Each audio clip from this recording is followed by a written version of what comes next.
Tuloy-tuloy ang pagpapakitang gilas ni Michael Christian Martinez sa kanyang mga tagahanga matapos ang Winter Olympics. Pero pangamba ng kanyang ina, baka magkulang naman ang figure skater sa ensayo para sa World Championship. Lino Lavario, ikwento mo. Muli na namang nagpakitang gilas ang Winter Olympian na si Michael Martinez sa kanyang fans sa isa sa mga mall kung saan siya na-inspire at natuto mag-skate.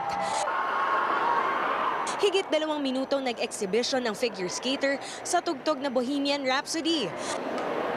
Ibinida ni Michael ang kanyang Billman spin na bihirang gawin ng lalaki dahil sa kinakailangang matinding flexibility.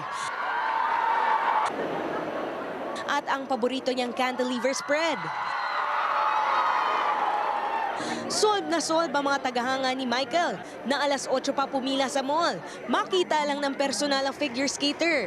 I feel so lucky and yeah, so thankful we actually got here in time to get a ticket for this.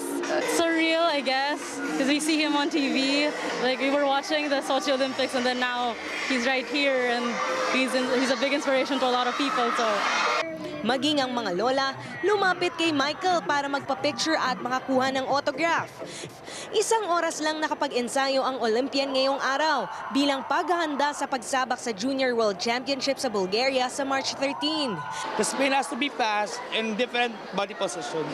Yung padamihin yung rotation, pabilisin. Kasi yun ang kaya nag-level down yung yung sa law program niya, yung final presentation niya nun sa Olympics.